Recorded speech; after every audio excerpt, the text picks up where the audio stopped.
Now, flying has long become routine for many people, but even frequent flyers sometimes don't know about things you should never do on a plane. Ooh. No bare feet on a plane. It's one of the biggest no-nos of air travel. Even if we omit the topic of unpleasant odors. Phew. The airplane floor is extremely filthy. People with contagious foot problems might have been walking the aisles barefoot before you. There's likely to be a lot of dirt left after previous passengers. And don't even get me started on the floor in the lavatories. Ew. If your feet need some freedom, take off your shoes, but at least wear your socks, or bring along a pair of light slippers. Keep in mind that the pressurized air in the passenger cabin is just as dry as it is in the Sahara Desert, with only about 20% humidity. That's why your skin may feel discomfort after a flight. But wouldn't it make more sense to install several humidifiers that could add some moisture? But this extra load would cost airlines lots of money. Plus, the plane's airframe is mostly made of aluminum and other metals, and humid air could lead to corrosion. So, don't forget to bring a moisturizer and use it during the flight. Always secure your tray table as soon as the plane starts moving on the tarmac, and never lower it during the takeoff and landing. It's a security measure, which ensures that you and the other passengers will have a clear pathway in case of an emergency evacuation. Also, keep your seat in an upright position during takeoff and landing. First of all, a reclined seat can seriously slow down an emergency evacuation, since it will block a person sitting behind. What's more, the more backward you're leaning, the harder it is to get into the brace position during an emergency landing. Now try to avoid snoozing during or right after takeoff and landing. For one thing, it's not the best thing for your health. The main problem is that the air pressure inside the cabin changes very quickly during these phases of the flight. This, in turn, affects the air pressure in your ears. It's important to be alert during this time to relax and open up your ears, for example by yawning or swallowing frequency. Chewing gum works for me. If you're sleeping, you can't do this, which can lead to permanent damage. And of course, there's a safety issue. Most accidents happen during takeoff and landing. If you're sleeping during these stages, you might not be alert and conscious enough if an emergency happens. Now, this next recommendation comes from the EPA, the Environmental Protection Agency. According to them, you might want to skip on hot drinks on a plane. The water used to make tea or coffee doesn't come from bottles, it's regular tap water. And water tanks on airplanes are often old and full of bacteria. In 2004, there was a study which found that more than 12% of water samples contained harmful bacteria. But if you still decide to have a cup of hot beverage on a plane, never pour coffee or tea on your own. Flight attendants are trained to handle this task in crowded aisles of a moving airplane and won't accidentally burn you or other passengers. Now, it's probably better if you don't order Coke on a plane. The cabin pressure, so low up in the air, causes a lot of foam. For apparent reasons, flight attendants don't want to serve you a cup filled with froth. That's why they'll fill only half the cup, then wait for the bubbles to settle, and then finish pouring. That can take ages. Keep your air vent open. This way you'll minimize the spread of germs. Planes have high-quality air filters. They'll catch up to 99% of all airborne germs, so you should be safe there. But make sure to wipe that tray table. With 8 times more bacteria than the toilet flush button, it's the dirtiest place on board. Another thing you should avoid is leaning your head on the window if you have a window seat. You never know who occupied your seat before you, and, in any case, the glass is likely to be covered with germs. Say no to backless sandals and high heels on a flight. I do. There are very serious safety reasons for such a request. The first is that both these types of footwear make it very difficult to evacuate the aircraft fast. If you wear high heels, you will anyway have to leave them behind in case the crew is using emergency slides during an evacuation. The heels are very likely to damage the slide, so off they go. Now ask yourself, do you really fancy running away from the airplane barefoot? I'll answer that for you. Nope. Instead, wear sturdy shoes with a solid sole. In this case, you won't find yourself standing on the hot tarmac or in the weeds without any footwear at all. Don't stuff heavy objects into overhead compartments.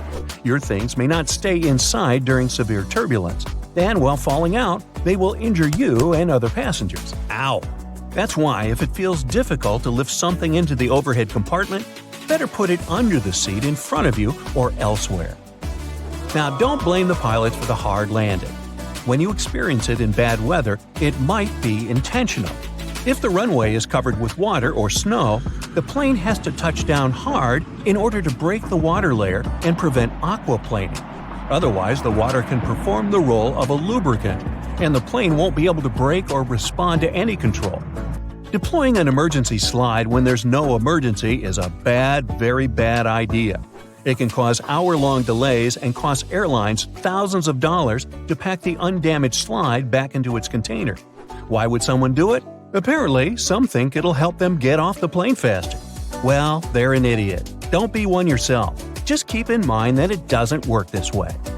Don't ignore the instructions of the cabin crew to open window shades during takeoff and landing.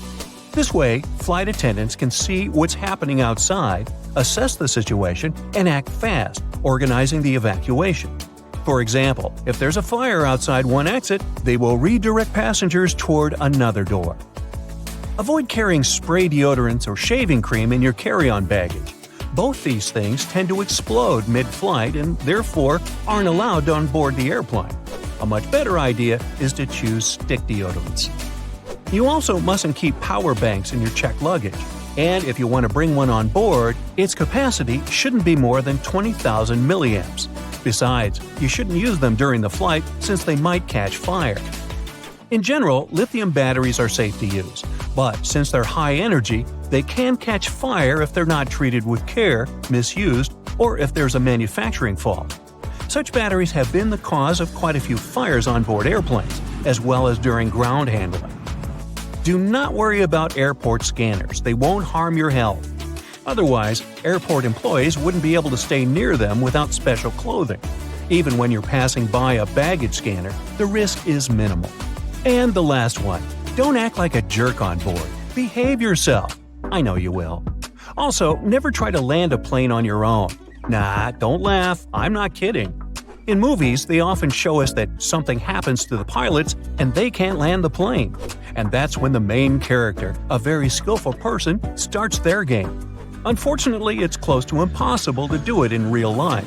Even if a person is a genius, is fond of computer simulators that match the real model of an aircraft 100%, and is ready to follow all the instructions from the ground, they're likely to fail due to one simple aspect: stress. It is true that there have been cases throughout history when amateurs landed smallish private planes after the incapacitation of a pilot. However, there has never been a case of a non-professional pilot landing a commercial passenger airplane. It's only in the movies. Well, here's quite a list for you. Yellow fever, malaria, Zika. These are just a few of the nasties you might pick up if you fly in shorts. Sure, the cabin might look clean, but check it out under a microscope and you'll see a different story. Take seatback trays. They're gross, with over 2,100 colony-forming units per square inch. Who knows how clean the actual seats are? Airlines aren't exactly shouting about how often they deep clean. Probably not more than every 1 to 3 months. Now, if you think planes get a good scrub down before every flight, think again. Every minute of delay costs an airline about $100, so there's not much time for a thorough cleaning. The crew does what they can, but wearing shorts is still a bad idea. You'll expose your skin to all that grime, and let's face it, you won't jump in the shower the second you get off the plane. So do yourself a favor and wear clothes that cover your skin. Plus, sometimes it gets excessively cold on a plane, so shorts will make you ask for a blanket on a plane. Now, listen closely, you don't want to do that. Those pillows and blankets are reused constantly and not always cleaned thoroughly. Let's just say short turnaround times between flights make proper washing unlikely. But even if they are, airlines use industrial detergents to wash pillows and blankets. You see what I'm driving at? Either make sure to wear proper clothing or bring your own blanket. If there's something you should totally wear on a plane, it's slippers. Yep, the ones you snagged from the hotel the last time you traveled. They're a lifesaver when you want to ditch your uncomfortable shoes but don't want to flash your socks, no matter how cute. Slippers are easy to slide on and off, making them perfect for those mid-flight bathroom trips. At the end of the flight, you can toss the slippers away. No muss, no fuss. During takeoff and landing, the air pressure changes super quickly, which can lead to ear discomfort and muffled hearing, something called barytitis. Simple things like yawning, chewing, or swallowing can help your ears adjust to the pressure. But if you're asleep, you're not doing any of that, so your ears will struggle. Plus, takeoff and landing are when most accidents happen, so it's crucial to stay alert and be ready for anything. And your ears will thank you. Now, not every life hack you see online is worth trying. Take this one that went viral on TikTok. Millions of viewers watch passengers pulling their knees up to their chests, feet at the edge of their seats, with the seatbelt fastened around their feet. But you shouldn't do that. First off, it's against the rules. Official guidelines say seatbelts should be worn properly across your lap. Next, in this position, a sudden impact could force your face or chin into your knees. Plus, a properly worn seatbelt helps you keep restrained during sudden altitude drops, preventing you from being thrust upwards. Finally, if you injure yourself or others by sitting this way, you could be held liable for any costs incurred, like if the plane has to make an emergency diversion. Well, you know the drill. Tray tables up, seat backs upright. But why is this so important? It's not just an airline preference, it's the law, according to the U.S. Code of Federal Regulations. The thing is, upright seats provide more structural support during impact. A reclined seat can act like a catapult during a sudden stop, projecting you forward or slam you backward in case of sudden acceleration. Takeoff, approach, and landing are the riskiest phases. About 67% of fatal accidents happen during these times. Cruising is the safest phase, so feel free to recline once you're at altitude. Now, in case of an emergency on a plane, you'll only have around 90 seconds to evacuate. Dimming the cabin lights during takeoff and landing when it's dark outside is all about safety. This helps your eyes adjust to the darkness, making it easier to evacuate if needed. It can take up to 30 minutes for our eyes to fully adapt to low light, and having sharp vision can be a lifesaver in an emergency. Plus, with your eyes adjusted, you'll see the floor lights guiding you to the exits more clearly. On the flip side, if it's bright outside, the cabin lights stay on so that you're not blinded upon exit. These small details make a big difference in creating the best conditions for a quick evacuation. You'll also notice flight attendants asking passengers to close tray tables, stow bags, and put seats upright. This clears the pathways to the exits, and they might ask you to open your window shade so they can spot any external hazards like fire or debris that could hinder an emergency evacuation. Well, it's time to have lunch. Well, sadly on a plane it won't be as yummy as back on Earth. But why does food taste a bit off when you're flying? Let's first figure out how we perceive the taste of food. It's not only about your mouth, it's also about your nose. The dry air and pressure changes in the cabin can reduce your taste bud sensitivity by about 30%, making food taste different in the ear than it does on the ground. As for your nose, well, let's just say it has a hard time distinguishing flavors when the air humidity is only 12%.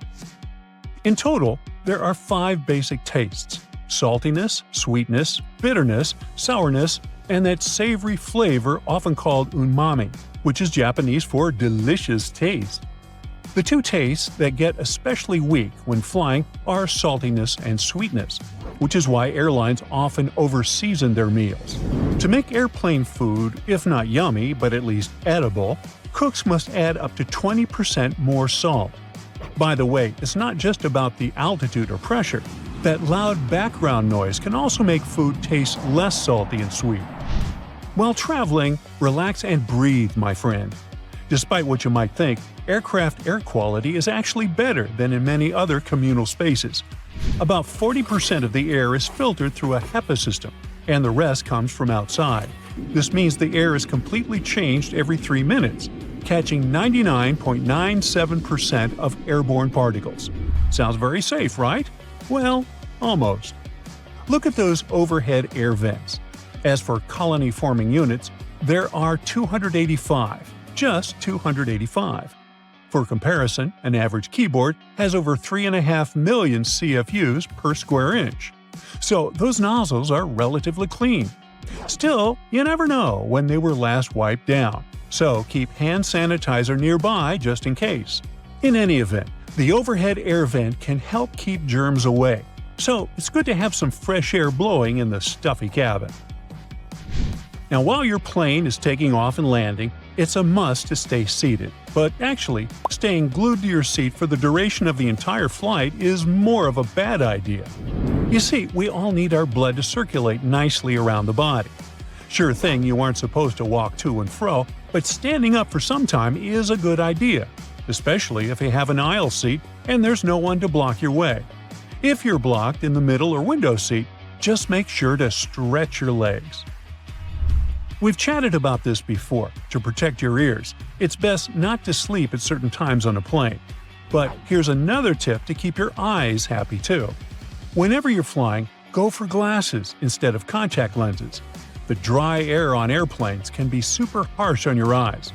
If it's your first time flying, you might not realize how bad it can feel, and taking out your contact lenses mid-flight can be a real problem. Hotels are places where you know for sure lots of people stay every day. And not all of those places pay attention to cleanliness as much as they should. There can be bed bugs and other pests around that you won't notice until it's too late. So here's the deal. When you arrive at a hotel and open your room, don't rush to open your bags and put all your clothes onto the shelves, and especially the bed.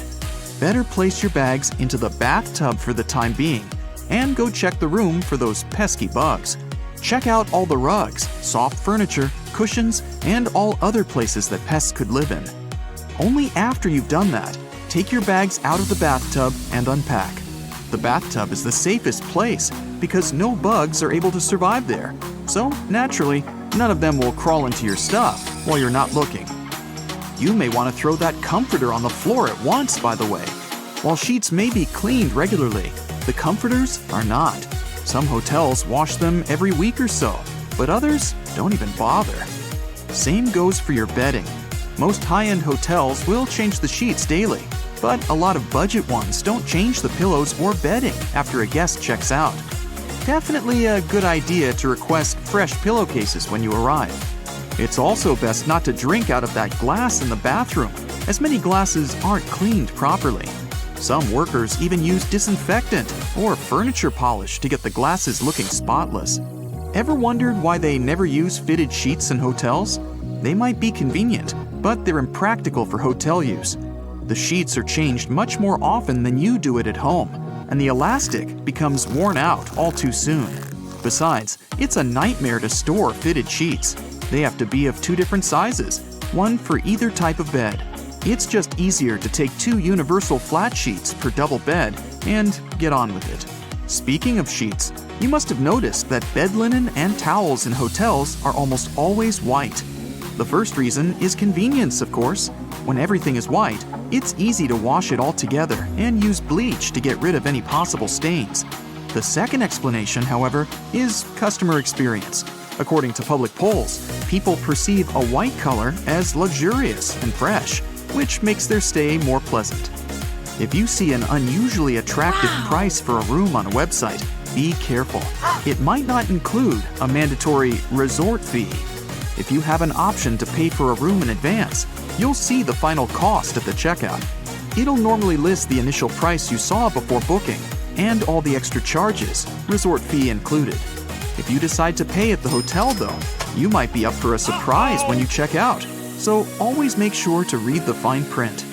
You may have seen a rather weird thing in many hotels, a phone in the bathroom, especially just next to the toilet. You'd probably be surprised to know that it's an actual requirement for hotels to receive a 4-diamond rating from AAA. But this also makes pretty good sense. For example, if you slip and fall on the wet floor of the bathroom, a phone can be handy to call for help. Returning to bathrooms, hotels typically don't provide plungers in rooms.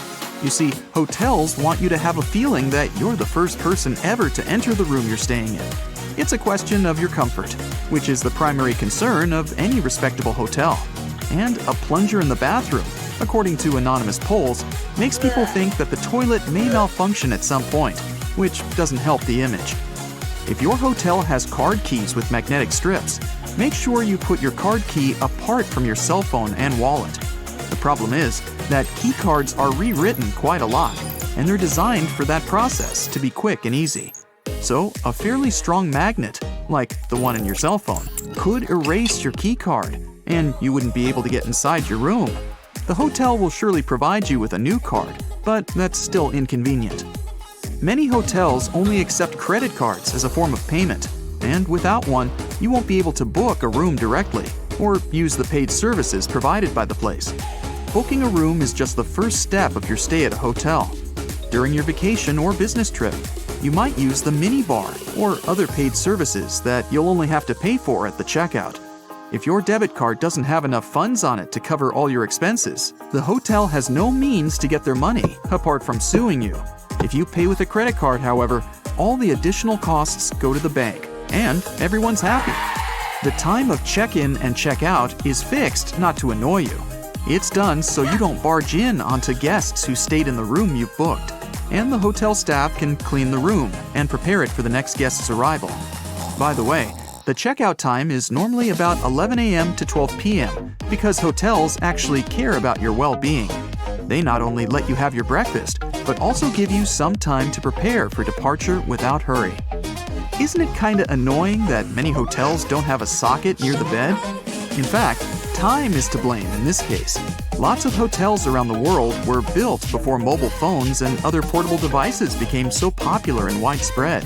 Back then, of course, they didn't need bedside sockets, and many of them haven't yet caught up with the times.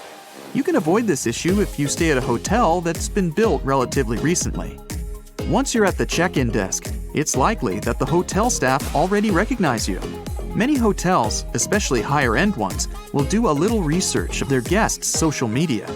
While this seems a bit creepy, it's only so they can see who you are to make your stay more comfortable. At check-in, you'll also be given an initial key which will reset the door lock and cancel any existing keys. But make sure to be respectful to your receptionists.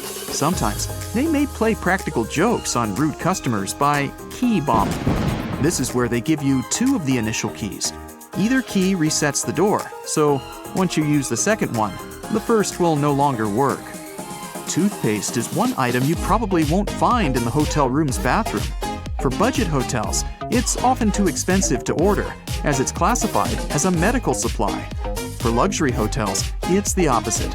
They often can't find a toothpaste manufacturer that's fancy enough to be present in their rooms. While the staff clean hotel rooms frequently, disinfecting smaller items is not on the top of their priority list. Remote controls and phones are some of the dirtiest things in a hotel room. So do yourself a favor and bring some disinfectant wipes to clean them before use.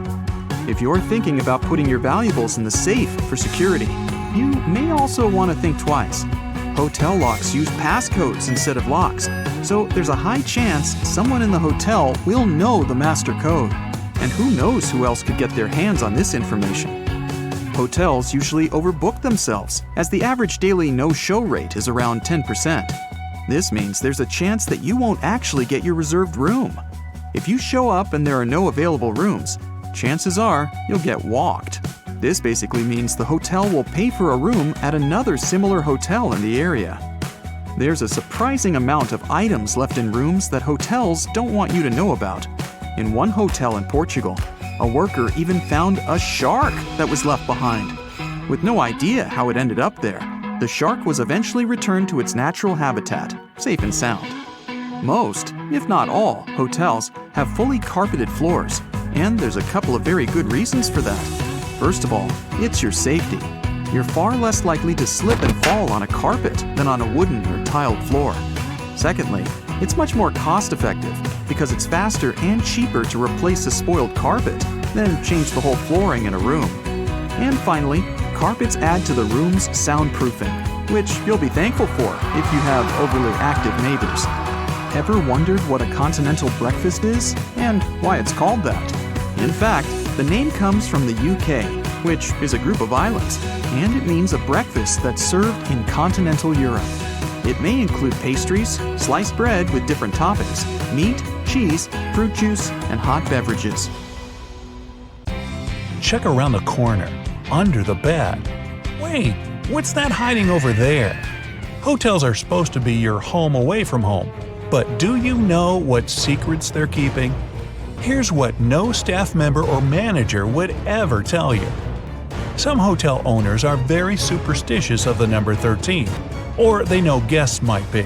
Whatever the case, you may find room 13 or the entire 13th floor completely missing. In the Far East, the same can be said about the number 4. You can easily get an upgraded room without any additional charge if you have a birthday, anniversary, or wedding. Just call ahead of time and warn them about the upcoming event. You might be checking that bed for stains and bugs, but you're probably overlooking the dirtiest thing in the room, the TV remote. It doesn't get disinfected between guests. Put it in a plastic sandwich baggie before using it. Plenty of other filthy things in that room, but we'll touch on those later. Every hotel has a place where housekeeping stores forgotten things. The most frequently lost items are phone chargers, but more interesting discoveries have been found. False teeth, glass eyes, and even boxes of worms. If no one comes for these strange treasures after 5 or 10 years, yes, they're nice enough to wait. The cleaners raffle the lost items among themselves. Some luxury ones may have hidden cameras built in for safety reasons. The most common place for this is the door peepholes. So always put a piece of masking tape or putty over the one in your room. But hidden cameras in the room itself are never okay. To check the place, turn off the overhead light and switch on your phone's front-facing camera. Slowly scan the room. Your front camera will pick up their infrared light. Common spots are near the bed and in the bathroom, so check those areas thoroughly. Hotel owners often let their friends and family stay for free. You wouldn't know it since they usually leave before peak season starts. The employees and cleaners also get in on some perks. They keep towels, slippers, bathrobes, and shampoos. But what you might not know is that hotel chains are fine with you taking things from the room.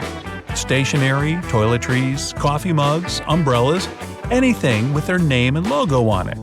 This will serve as free advertisement when you take those things with you. Those beautiful bright vegetables and fruits near the hotel restaurant's entrance aren't just a decoration.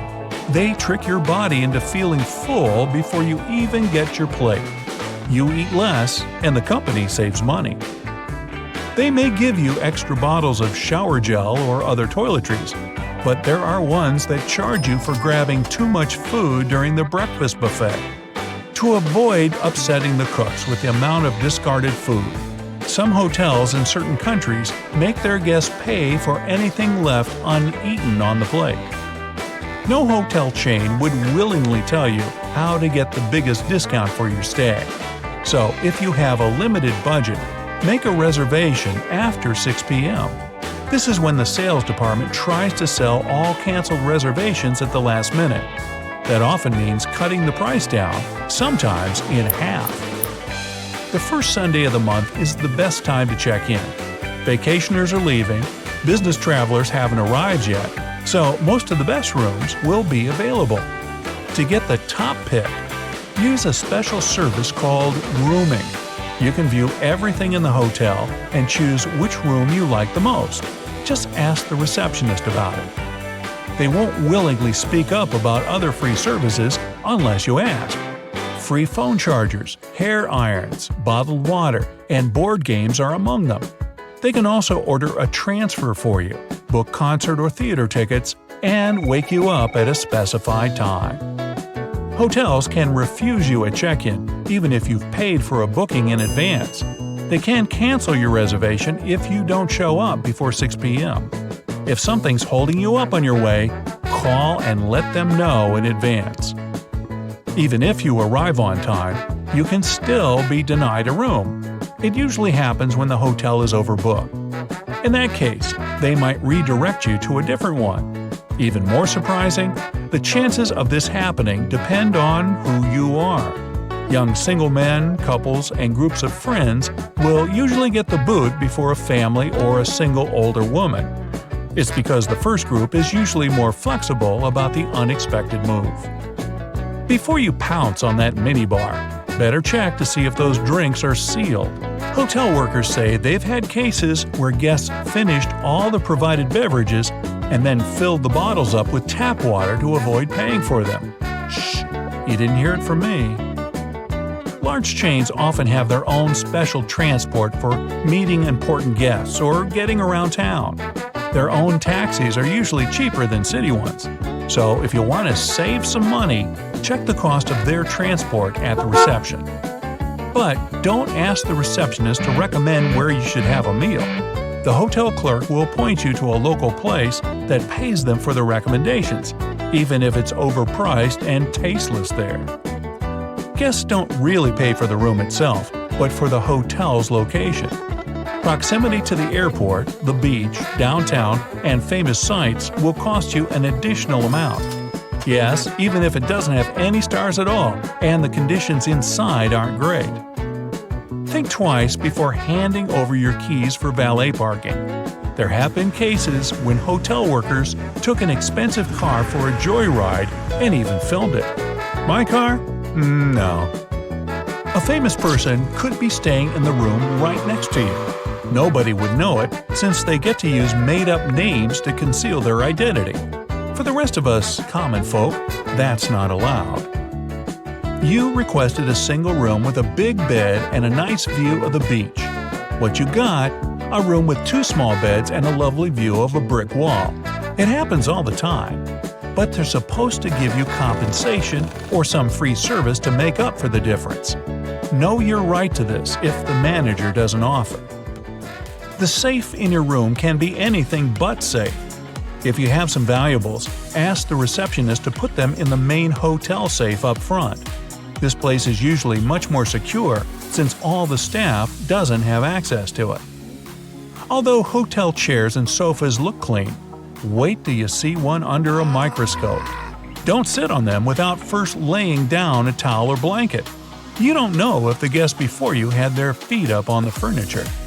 And their feet would certainly be filthy since the room's carpets are rarely shampooed, maybe once a year or even less. That being said, don't walk on them barefoot. If you use slippers or keep your shoes on, make sure to put shower caps on the bottoms when you pack them into your suitcase before leaving. Same story with that bed.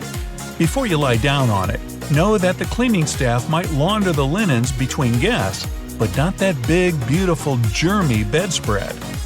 Don't touch the drinking glasses either. Even if they get a wipe down, it was probably with the same cloth used to clean other surfaces. Why? Well, because staff have only 20 to 30 minutes to clean each room completely. So they need to do it quickly, not thoroughly. Things that often get overlooked: light switches, door and drawer handles, remotes. Ironically enough, it's the things that get touched most often. Experts have found that these items have as much germs on them as the toilet. Solution? Always bring plenty of antibacterial wipes. And if you ask about the hotel's cleaning practices, remember, cleaning doesn't mean disinfecting. Choose your words wisely and don't give the manager a loophole. Are the letters SSSS on your boarding pass a reason to worry? What's much more dangerous than turbulence? Should you really be the first to board the plane? You're about to figure it out. You might have noticed that most planes have blue seats. There's no mystery here. Airlines opt for this color because it's considered to have a calming effect. This color supposedly puts passengers at ease and helps even the most nervous flyers to relax. But there's also another, more practical reason. Stains, dirt, and scrapes are less visible on dark blue fabric. Never throw your boarding pass away in a public place. It contains tons of your sensitive information, including your name and frequent flyer number. This, in turn, may allow someone else to check your future bookings, change your seat, or even cancel your flights. So the best way to deal with the boarding pass for a flight you've already boarded is to take it home and feed it through a paper shredder. By the way, if you ever see the letters SSSS or S on your boarding pass, get ready for additional security checks. Instead of these letters, there may be a checkerboard pattern. Anyway, if you have any of these marks, your carry-on luggage can also undergo a thorough inspection. Why might they choose you for secondary screening? Some of the criteria are making a one-way reservation or paying cash for your ticket. In some cases, the selection is absolutely random. Look, your gate is open and the boarding is started. Wait, where are you running? There's no need to hurry. The trick experienced Globetrotters use is always board last. For one thing, you don't have to waste time standing in line. Then, there are fewer people on the jetway and in the aisle, and you spend less time on the plane. No one is going to take your seat anyway. There's one exception though. If you have a bulky carry-on bag, it may make more sense not to board last. Otherwise, the chances are high that all the overhead bin space will be occupied by the time you reach your seat. And then your bag may end up in another part of the plane, and you'll have to wait till the other passengers disembark before you get to your luggage. Duh! Before takeoff and landing, flight attendants usually flip a small switch on the bathroom door. This prevents it from flying open when it's not supposed to. With the same ease, a flight attendant can open the door when someone is inside. Look, they only need to lift the lavatory sign and move the knob into the unlocked position. Pilots don't worry about turbulence. That's because they know that there is a thing way more dangerous than any turbulence. It's an updraft.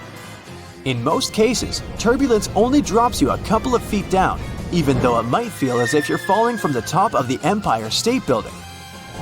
If the turbulence is strong enough for the pilots to ask flight attendants to sit down, the plane can go 10 to 20 feet down. The most extreme white-knuckle turbulence is super rare. But an updraft is a big air mass, part of a storm or some other weather phenomenon, moving upwards. Pilots don't see updrafts on their radars at night, and when a plane hits one, it feels like driving over a huge speed bump at 500 miles per hour. An updraft is also extremely treacherous because it can push an aircraft upward to dangerous altitudes.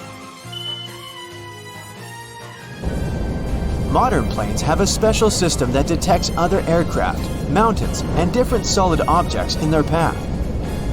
10 miles away from another plane, and a voice in the cockpit starts chanting, "Traffic, traffic." 5 miles closer, and the same voice begins to give pilots the directions.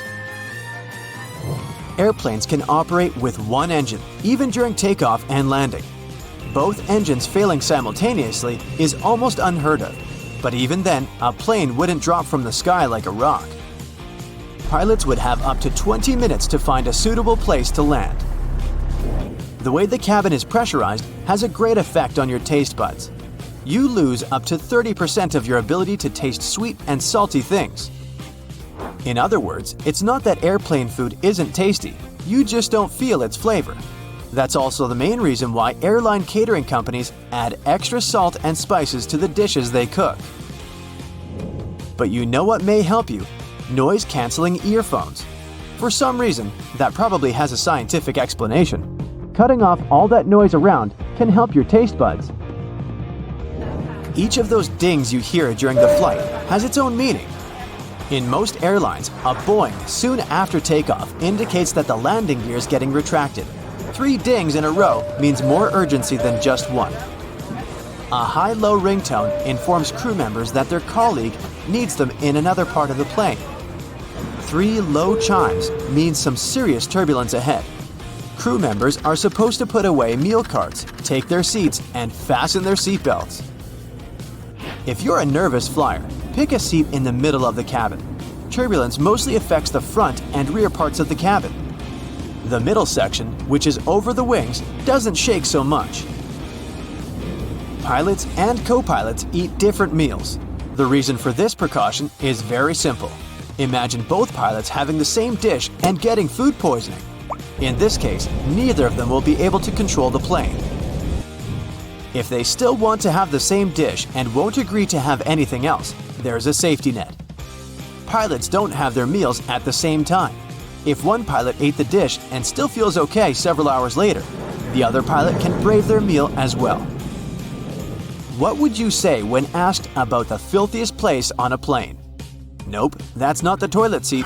It's not even in the bathroom.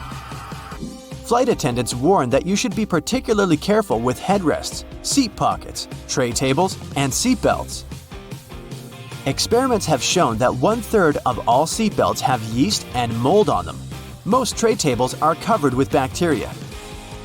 Seat pockets are extremely filthy too, but headrests are the dirtiest of them all. In most cases, flight attendants don't have enough time to change or disinfect them in between flights. If your captain announces they're finishing some paperwork, it means they're busy revising the flight itinerary or waiting for the ground staff to prepare the flight logbook. That's a journal that contains the official record of a journey. Some places, especially those flying long distances, have secret bedrooms for crew members to catch some shut-eye. These bedrooms, called crew rest compartments, are located either at the back of the plane or behind the cockpit. Such a compartment can have up to 10 comfortable beds where flight attendants can have a rest. Plane windows are made of super strong plexiglass that can easily cope with high speeds. And the window panes are shaped in a special way so that the high pressure inside the cabin pushes them against the aircraft body. In other words, plane windows are very unlikely to get broken. Once upon a time, plane windows were square, but the pressure built up in the corners of such windows, making them ultimate weak spots. This means that each square window had 4 weak spots. This made them likely to crash under the enormous stress of high altitudes. Luckily, making airplane windows curved solved this problem once and forever.